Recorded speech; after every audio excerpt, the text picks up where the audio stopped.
aircraft previously unwanted became the most valuable member of the American arsenal, the Fairchild-Republic A-10 Thunderbolt II. More than the publicity, the weapon system was really vindicated because it was a proof of concept that people that were associated with the airframe knew that it could do the job, but not a lot of other people did, especially some of the senior Air Force leadership. And it was very rewarding to go out and kick butt.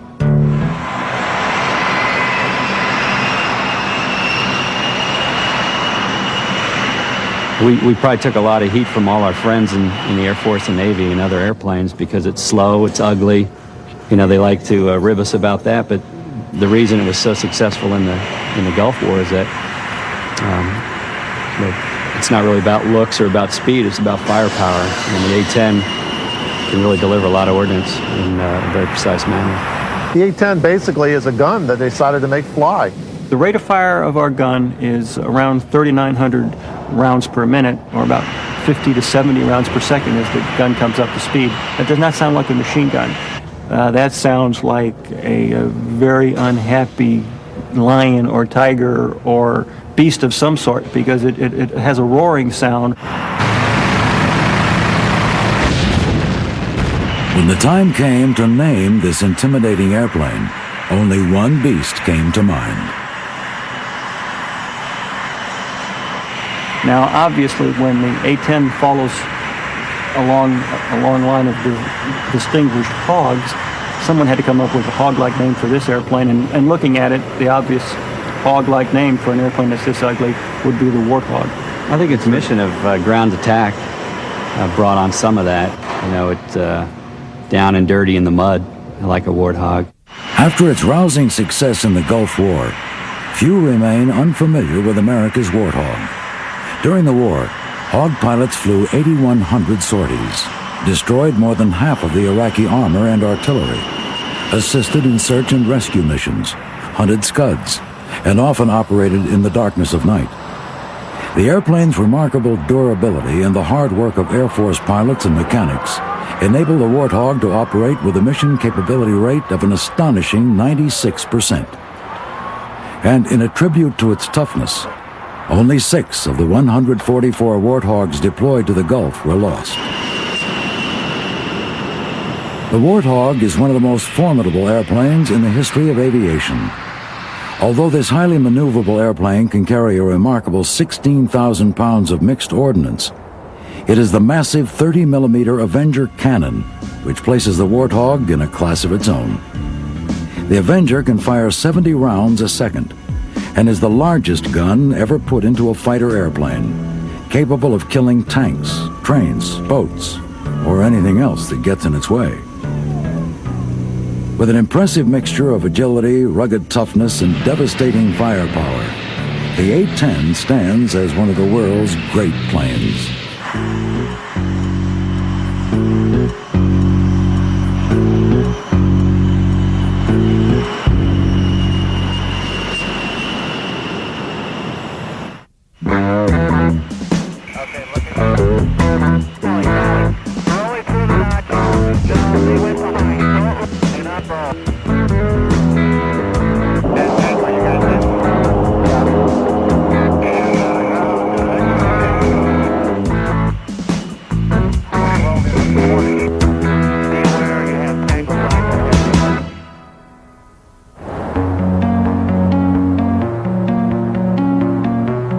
In a sight becoming more common throughout the American military, a complementary mixture of full-time Air Force personnel and Air National Guardsmen combined to keep planes like the Warthog in a constant state of readiness. Bob and I are both crew chiefs in the Maryland Air National Guard. Our unit's responsible for maintaining 17 A-10 aircraft. Bob's a full-time member of the Guard, and I'm a traditional Guardsman. When I'm not at the Guard on my one weekend a month, I'm a Baltimore City police officer. On a typical Saturday, we'll come in about 6:30 in the morning. I'll stay till about 6 o'clock at night. Usually we'll fly 10 airplanes to land again, send up 10 more. In the hangar right now, they have there's 4 airplanes in there. One they're using for load crew training. One, I believe they're doing some sort of flight control maintenance on. and the two in the far rear are both down for phase inspections. This airplane right now is in the phase inspection, which is accomplished every 400 hours, flying hours. It has come in for a major inspection. And during that inspection, they basically open the entire airplane up. And in doing that, they inspect front compartments. The gun gets inspection. The engines get inspected. The wings, the gears. You have special inspections that have to be done, TCTOs, and basically it gets an overall look at everything. Okay, part of the A-10 and phase inspection process is the armors. They've taken this gun out and inspected the gun bay, and now they are in the process of preparing to put the gun back in. Our primary function is to remain combat ready. In other words, to train to the same level of proficiency as our active duty counterparts, such that if the level of tasking, the level of involvement of our Air Force reached the point where it couldn't be completely handled by our active duty units, then the Guard and Reserve is ready to fill in, and fill in on very short notice. Usually on a drill weekend, or a UTA we call it, we put together a scenario for the day, a mini war for a day, and we have intel. We coordinate with intel and all the different shops, and we go out and basically execute a war plan for one day. With the recent downsizing of the active duty Air Force, units like the 175th Wing of the Maryland Air National Guard have become integral participants in any mission undertaken by the Air Force. About 25% of the 175th Wing are full-time employees of the Maryland Air National Guard. The remaining members, traditional guardsmen, leave their families and employers for training 1 weekend a month, and also to serve 15 days or more of active duty each year. This is, of course, an Air National Guard unit made up of primarily prior service pilots that came out of active duty units and moved on to a civilian occupation. And in many cases, that civilian occupation was the airlines.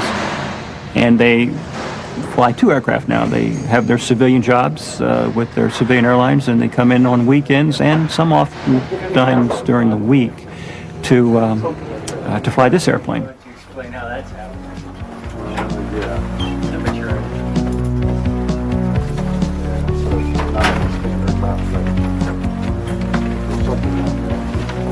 That's the most important part.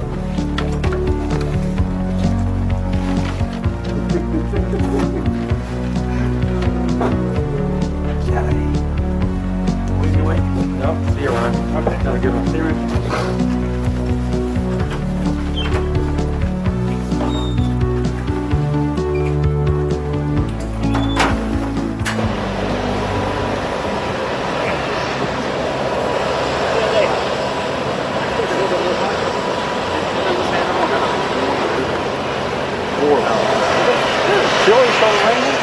Amongst the proud and select group who call themselves hog pilots, one stands alone.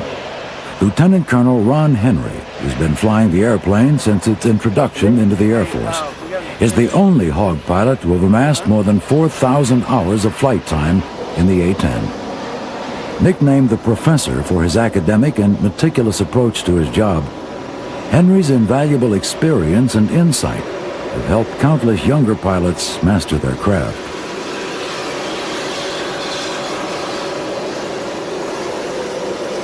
I was a volunteer for this assignment back in 1977. The airplane was brand new. Every airplane that enters the inventory has a certain mystique associated with it.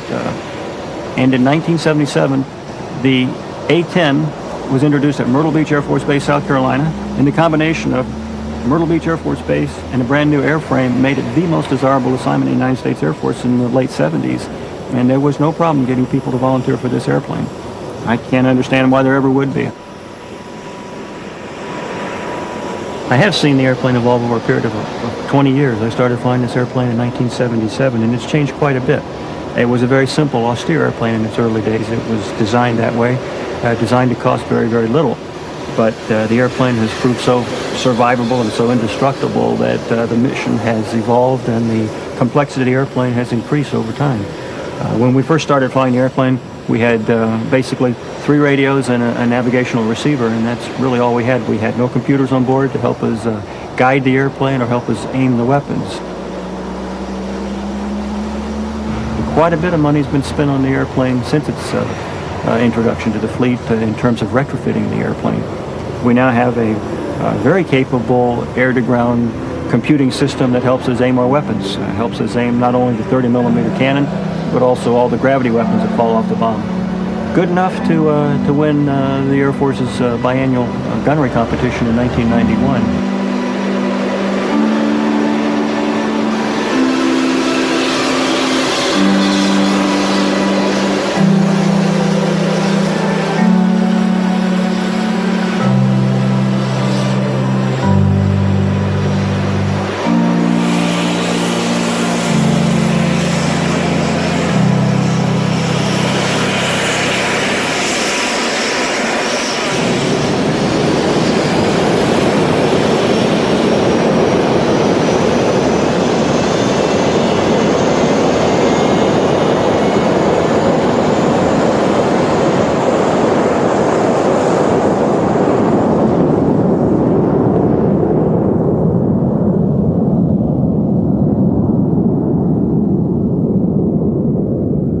What I like most about the Guard is that we can just continue to fly as line pilots until we're 55 years old, an opportunity you usually don't have in the active duty. We enjoy flying, obviously, more than anything in our career, and that's why we joined the Guard. Affection and enthusiasm for flying the Warthog makes the rigorous training seem less demanding than it is. Hog pilots can ill afford to be unprepared for the challenging missions the A-10 must perform, and keeping the unit ready is a full-time occupation. We train continuously, not just on weekends. We run a flying operation here 4 to 5 days a week, and with the luxury of an airline schedule, many of our pilots can come in and fly several times a week if they wish, and we can maintain the same level of proficiency. In the past 2 years, many of these Maryland Guardsmen have twice left their families and full-time jobs to assist NATO forces in Bosnia. Despite the serious nature of their service, these Hog pilots feel their affection for the Warthog helps them keep things in perspective. I think we're a little bit more casual and not as threatened about our ego per se, but it's a single-seat airplane, so you get to fly it by yourself. You don't have to talk to anybody else about what you're doing. We always fly in 2 or 4 aircraft, and we train routinely at low altitude, 500 feet, or you can go lower in certain areas. And that, you know, moving around at 300 knots, that's a lot of fun. Flying the Hog has got to be as fun as any fighter to fly. It's single seat. It's a VFR mission, which means you don't have to fly on predetermined routes. You can navigate with much more freedom, and it's just a great deal of fun. I think it's the most enjoyable type of tactical flying I could ever hope to do.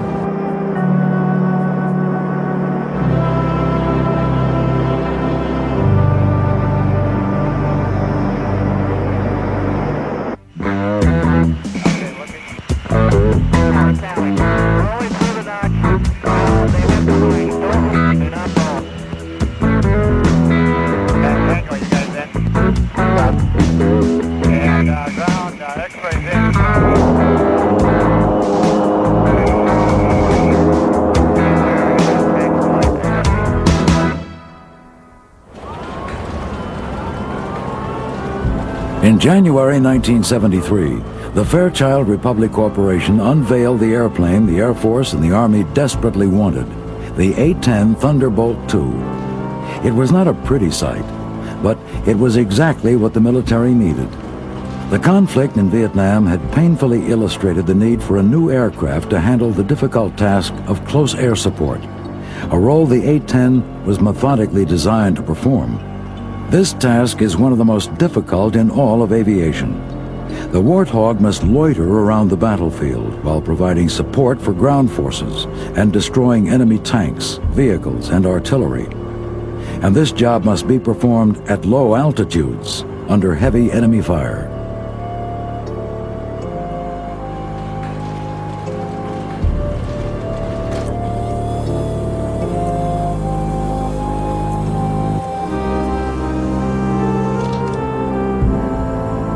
That's why this airplane is so ugly. This airplane is optimized to perform the close air support mission. It's designed to fly slower than most. Slower because it's necessary to keep the good guys and the bad guys in sight if you're going to deliver ordnance in close proximity to those good guys.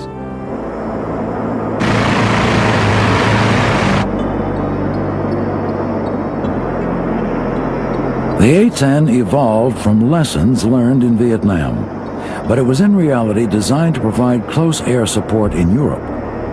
The A-10, with its tank-killing ability, stood as an integral part of NATO's strategy to match the threat of Soviet tanks, which stood poised to storm across Germany. 40 years earlier, the Germans had unleashed upon the world the power of close air support. By the summer of 1939, Germany's resurrection into a military power was complete. The Nazi regime combined a huge, highly mechanized army with a devastating fleet of 4,000 all-metal aircraft.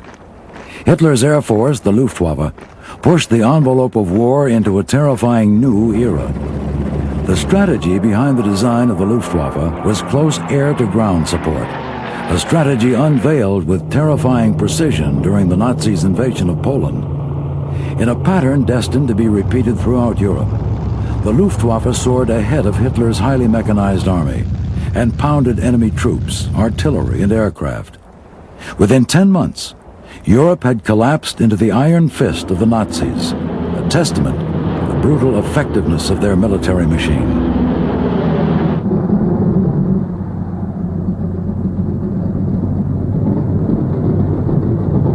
In the wake of the German victories and the emerging threat from Japan, American airplane manufacturers began designing and manufacturing airplanes at an extraordinary rate.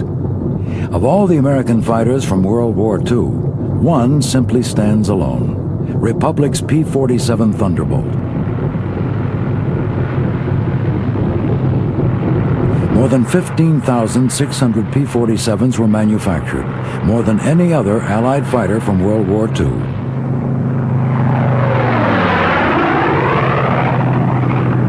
Nicknamed the Jug, the Thunderbolt was the largest of all the Allied single-engine fighters and weighed an astonishing 8 tons.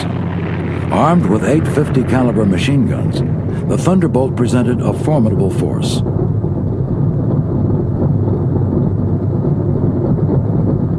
Driven by a 13-foot propeller and a 2,300 horsepower Pratt & Whitney engine, the P-47 was the fastest U.S. fighter and could reach speeds of 428 miles per hour.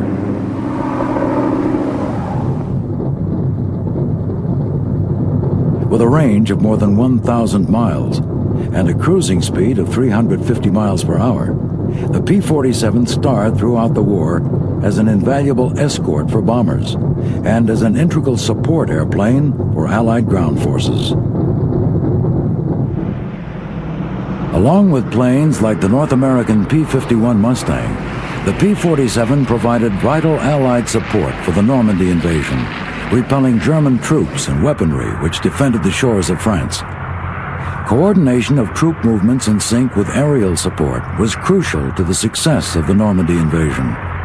On D-Day alone, more than 14,000 sorties were flown by the Allies in preparation and support of the initial invasion. The Allies learned the lesson of close air support quickly, and the legendary P-47 Thunderbolt helped bring the Allies victory in Europe and in the Pacific. After World War II, and in the wake of the tremendous success of the original Thunderbolt, the Republic Corporation began developing the lineage of jet airplanes which led to the Warthog. Republic's first F-84 Thunderjets were straight-wing jet airplanes which were armed with 6.50 caliber machine guns, had a range of nearly 1,500 miles, and a maximum speed of 620 miles per hour.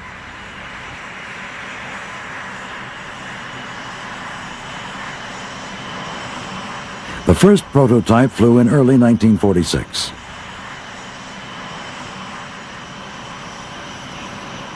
These F-84s were the original Hogs, nicknamed as such because on hot days, the airplane would often struggle to get off the ground and would sometimes tip over. leaving their stout noses rooted in the mud. Thus, the first Hog was born. All told, more than 3,300 of the original Hogs were built, serving throughout the 1950s and into the 60s.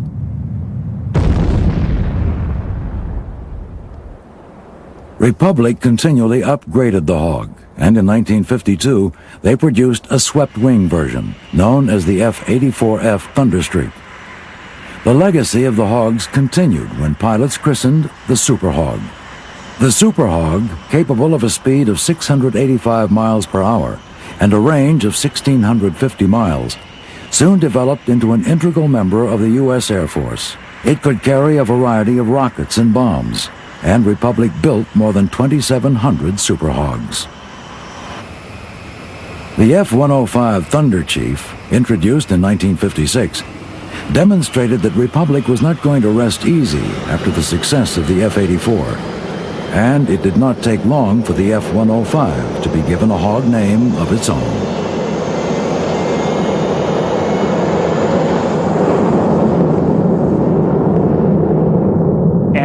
The F-105 was introduced, the previous F-84 pilots who transitioned into the F-105 looked at their very sophisticated Cadillac airplane and thought of it as the Ultra Hog, and the 105 became known as the Ultra Hog.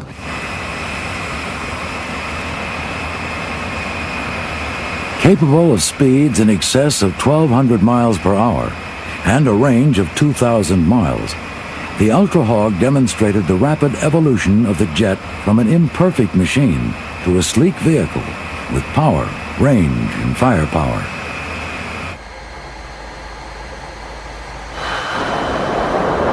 Designed as a high-speed interceptor, this large fighter bomber was armed with a GE M61 Vulcan 20mm gun and could carry Sidewinder missiles.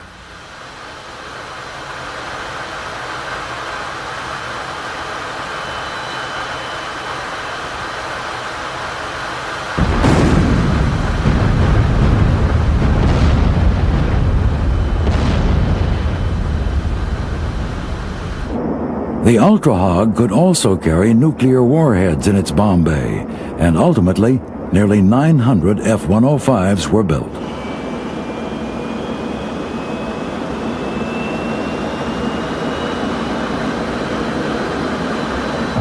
The final Hog in Republic's proud lineage evolved from the American experience in Vietnam. The war fought against a desperate and determined people in a climate brutally hostile to man and machine, pushed both to their limits. In the battlefields of the harsh, humid jungle, troop support was a foremost concern for the American military.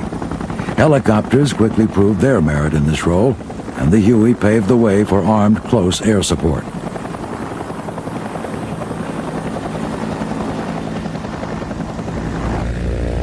Although helicopters retained a mobility advantage over the fixed-wing aircraft, the firepower and speed offered by airplanes such as the A-1 Skyraider led many to believe a new fixed-wing aircraft was needed to fill the role of close air support. The A-1E Skyraider really illustrated a need for a aircraft that was maneuverable, close to the ground, close to the bad guys, where you could look out the window and see what you were attacking to differentiate between the friendlies and the bad guys in a very reliable manner. Fairchild-Republic delivered the first production model of the A-10A to Davis-Monthan Air Force Base in October of 1975. The suggestion that the plane be called the Warthog in honor of Republic's Hog lineage, and given the ugliness of the airplane, did not sit well with the brass of the Air Force. The plane was officially named the A-10 Thunderbolt II in honor of the legendary performance of the original Thunderbolt in World War II. But to its pilots, and ultimately to anyone familiar with it, this airplane has only one name. But it's a very affectionate name. No Warthog pilot is ashamed to call his airplane a Warthog.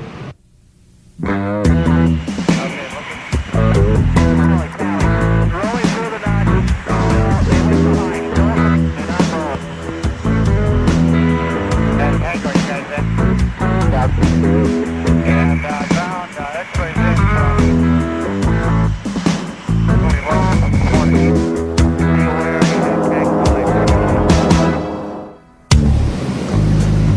The A-10 basically is a gun that they decided to make fly. It's a 30 millimeter, 7-barreled Gatling gun, shoots at 4,200 rounds per minute, and they bolted wings, a fuel tank, a pilot, and some engines on it, and it goes out shooting at tanks and any other targets of opportunity. This is a 30 millimeter round. It's a training round. It's been polished as a presentation round, but this is the size of the actual round. Projectile is up here. And you can see 30 millimeters is the width, the diameter of the projectile. And as you can see, it's quite a large round. It weighs about 1.5 pounds per round. And our planes carry 1,150 rounds of this. To give you some idea how long the gun system is the gun barrels actually end here, and the gun barrels start about here. The gun rotor is in this area. The hydraulic drive mechanism, the two drive motors are here, and the ammunition drum starts about here and extends all the way back to here. Okay, as you can see, everything from forward of the wing is devoted almost entirely to the gun system. The pilot's floorboards are actually the mounting surfaces on some of the gun structure. And with the exception of the electronic controls and the battery, almost everything is the gun. When the Air Force drew up the specifications for the plane, they wanted the capability to kill tanks. Early on in the design process, Fairchild-Republic decided a 30 millimeter Gatling gun would be the ideal weapon of choice. But the sheer size of the 20-foot GAU-8 Avenger cannon presented a design problem for which there was only one solution: design the plane around the gun. The Avenger is a 7-barreled 30 millimeter cannon which delivers a frightening burst of destruction. The gun fires shells which are a foot long and weigh nearly 2 pounds. Fully loaded, the gun weighs 2 tons.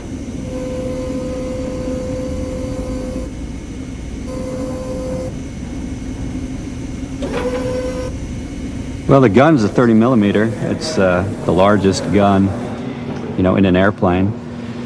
A fighter type airplane. There's some transports that carry bigger guns, but it's very precise.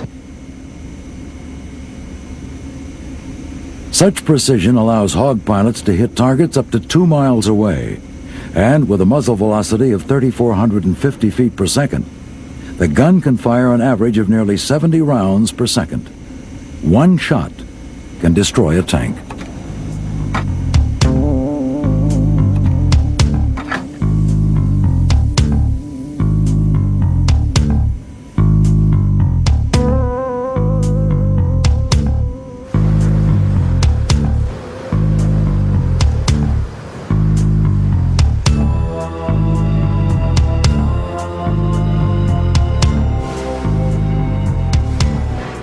Projectile itself is exceedingly lethal.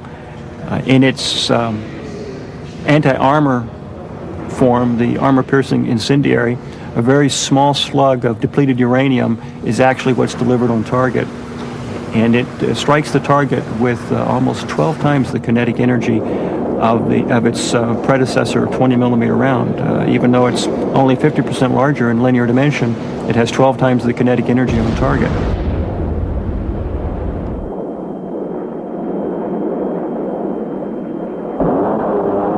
The tremendous recoil force of the gun led to its positioning slightly offset to port, so that the firing barrel is exactly on the center line.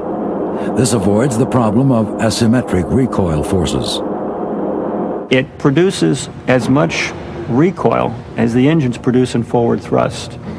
Theoretically, if you had the ammunition and could hold the trigger down long enough, the airplane would come to a complete stop because the gun would win the tug-of-war. The 19,000 pounds of recoil forces dictate that the Avenger is usually fired only in short bursts of about 2 seconds, an exercise which also avoids ammunition wastage and barrel overheating. Despite its incredible power, the gun is by no means the only threat the Warthog poses to enemy forces. The A-10 is an attack airplane, and that's a euphemism for bomber. It does primarily drag bombs around the sky, although we tend to employ the gun whenever possible because the gun does give us the option of standing off from the target sending ordnance a mile and a half downrange, and then actually departing the target area without having to overfly the target. However, the airplane can carry up to 16,000 pounds of releasable external stores. And that, I think you'll find if you check your history books, is about 4 times what a World War II B-17 could carry. The A-10 carries its massive load of 16,000 pounds of mixed ordnance on 8 underwing and 3 under-fuselage pylon stations. These 11 hardpoints allow the A-10 to be armed according to the task at hand. This right here is a ECM 184 pod. It's an electronic jamming device. This is a Mark 82. This right here is a cluster bomb. The variety of armaments available to the Warthog is extensive, including AGM-114 Hellfire anti-tank missiles, Sidewinder missiles, and a selection of both smart and dumb bombs.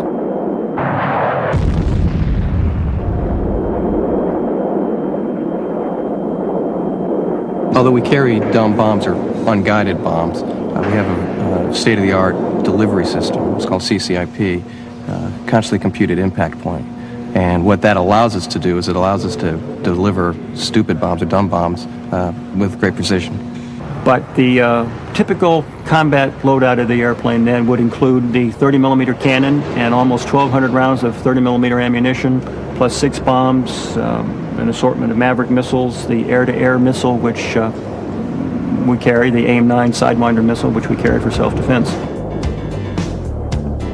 Armed to the teeth, few can challenge the firepower of the Warthog, and none can dispute its toughness.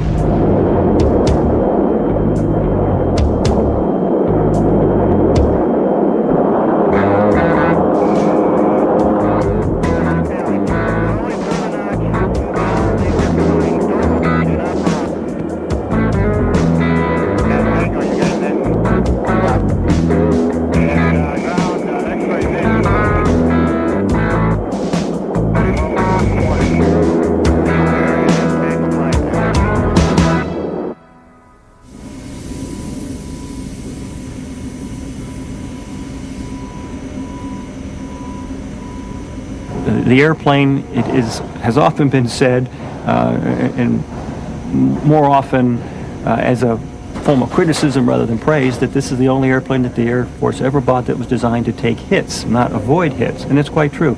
The airplane was designed to take hits and absorb damage and survive. Every aspect of the Warthog can be traced to the simple concept that the airplane had to survive its grueling mission. And the A-10 was designed with several thousand pounds of titanium steel surrounding critical flight components, one of which, of course, is the pilot. And this was an intentional design decision on the part of the designers, wherein they were willing to sacrifice fuel or ordnance load in favor of survivability. Reinforced with nearly 3,000 pounds of titanium armor plating, the Warthog can survive direct hits from armor-piercing and high-explosive projectiles up to 23 millimeters.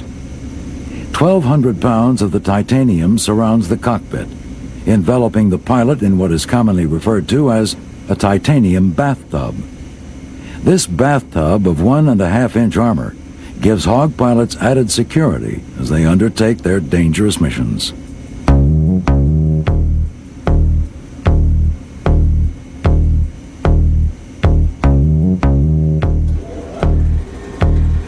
One of the features that gives the Warthog its undeniably unique profile is the placement of its engines. The A-10 had to have 2 engines for survivability. Fortunately, during the early stages of development, the designers found out that GE was working on turbofan engines for a new Navy anti-submarine aircraft. Turbofans had made inroads into civilian aircraft, but had not been much use in the military sphere. These engines held several advantages which made them an excellent choice for the A-10. They offered high fuel efficiency, and they were less noisy than turbojets, and had a lower heat signature.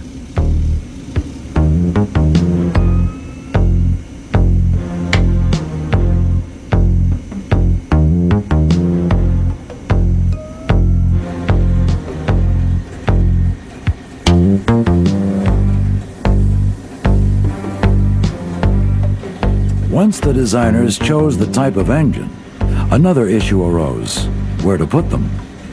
The area under the wing was reserved for the heavy ordnance load. Eventually, the area near the back of the fuselage proved the best location, and placing the engines there also offered a number of advantages. It negated a potential yaw problem, decreased the probability that foreign objects might be sucked into the engines, and removed the engines from the major flow of the exhaust from the gun. The forward fuselage and wings also shield the engines from ground fire in the frontal section, and the vertical fins and rudder guard the engine's heat signature from the side, alleviating some of the aircraft's vulnerability to heat-seeking missiles. The Warthog's toughness is compounded by a number of structural and system redundancies.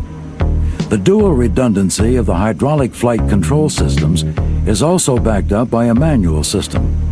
This enables Hog pilots to fly and land even if hydraulic power is lost. The Warthog's extraordinarily high mission capability rate during the Gulf War directly resulted from a design dedicated to ensuring the plane could be serviced and operated from bases with limited facilities close to the battlefield.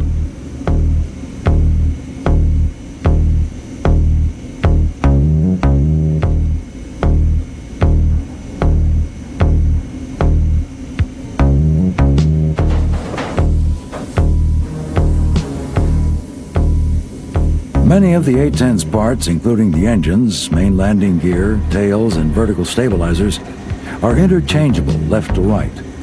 Interchanging as well as cannibalizing parts between aircraft is a standard maintenance procedure, one used with much success during Desert Storm.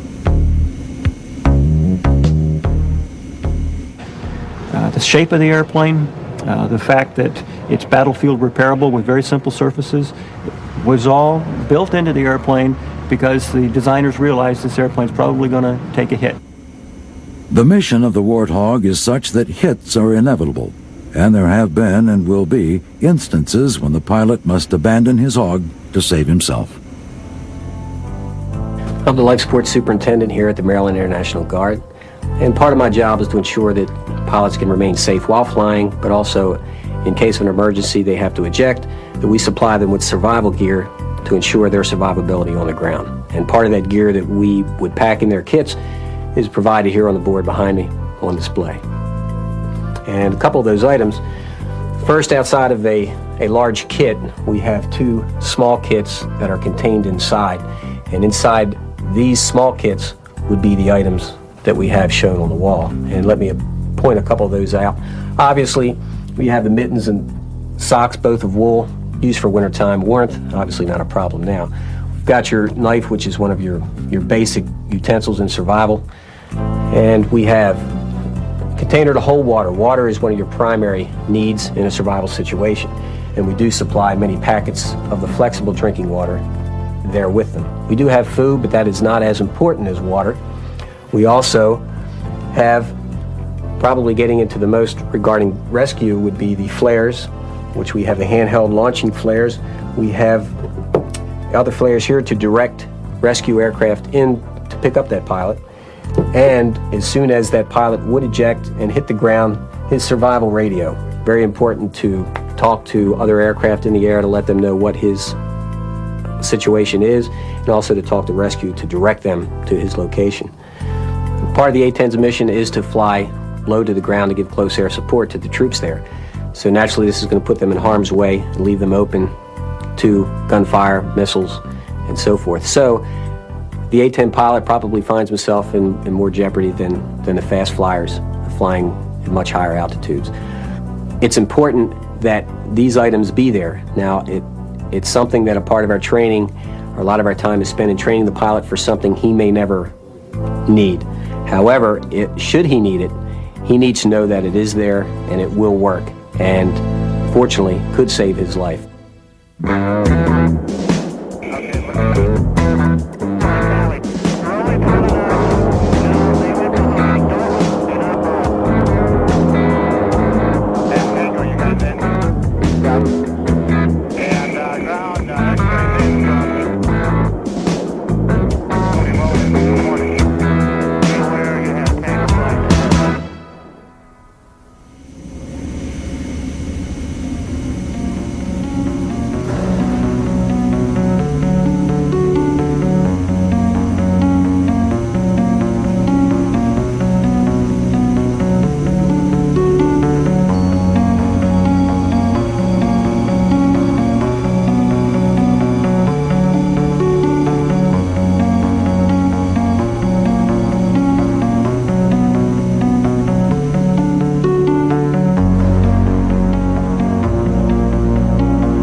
We got the latest and greatest equipment that we can have out there, and it's constantly being upgraded. They're saying that we'll probably have it till 2025, so it's around for a while.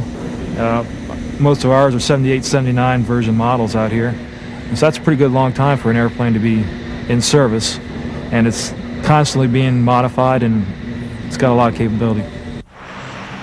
The Air Force's plan to keep the A-10 as an important member of the American arsenal comes as a vindication for Hawk pilots who never doubted the airplane's ability, but had good cause to doubt if anyone else shared their feelings.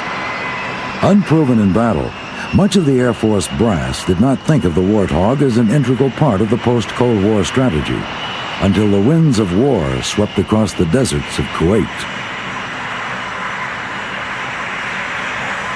You know, the mission changed a few years ago. Before, we were looking at a high-threat scenario in Eastern Europe, and then with the change in the political climate, all that changed, and now we're looking at conflicts like Bosnia and Iraq, where the mission is different, and this airplane is well-suited for both those missions in Iraq and Bosnia.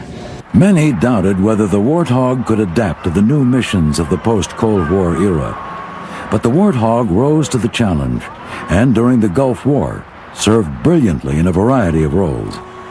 Despite only flying 30% of the sorties, the A-10 was responsible for more than 50% of the confirmed bomb damage, and only 6 airplanes and 2 pilots were lost, a remarkable rate considering the danger of the missions. Given the heavy use of the airplane, it did not take long for the Iraqis to become all too familiar with the Warthog. There was a quote from one captured Iraqi who said that it was the most feared airplane. I think largely because we spent a lot of time over the troops, over the Army. You know, where some of the other airplanes were attacking strategic targets, buildings and bridges, maybe the troops didn't have as much exposure to those airplanes, but they saw the A-10, and they were never quite sure what target we were going to choose. So, you know, there's some concern on their parts, being down below, not knowing we had when and where it's coming. We had 144 airplanes stationed over there, and it was 24 operations. We had 2 night squadrons and 5 squadrons on the day schedule, and we just totally saturated the air with A-10s, you know, 25 miles deep. So that's all they saw continuously. And if you could imagine sitting on the ground wondering if you're the next target, it was a big psychological game that was. And listening to the gun makes a real, I don't know if you've ever heard it, but it makes a great roar. And it echoes, and you can hear it for quite a way. And having to listen to that hour after hour, day after day, I'm sure it took its toll on them.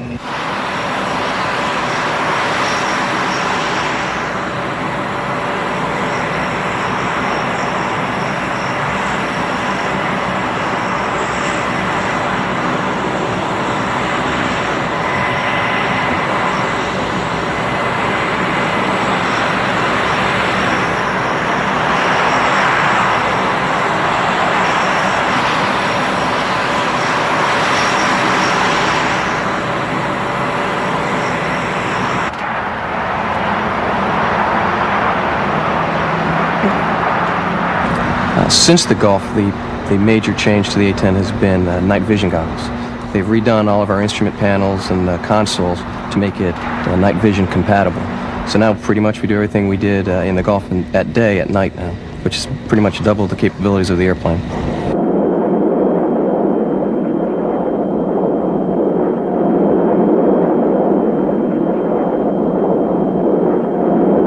With the A-10's role in the Air Force cemented well into the 21st century, the Air Force and the Air National Guard will continue to keep the Warthog combat ready, demonstrating a successful adaptation by the military in a changing era.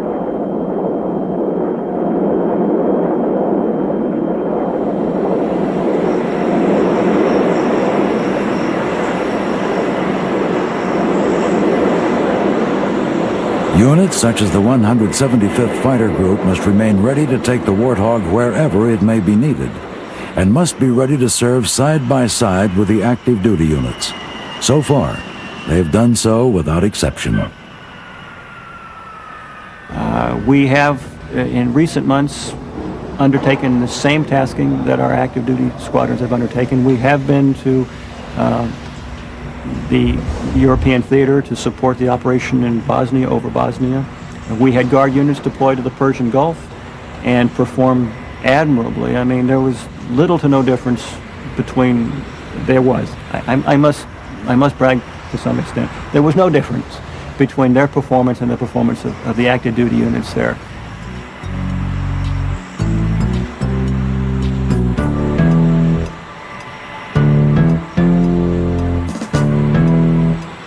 Once deemed too slow, too simple, and too ugly to be of much value, the A-10 Thunderbolt II, the Warthog, now stands as one of the world's undeniable great planes.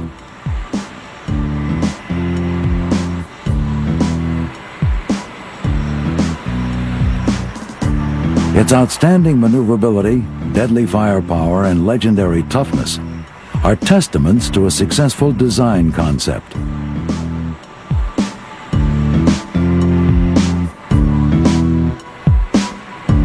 The pride and affection felt by Hawk pilots and crewmen for their airplane, unrivaled.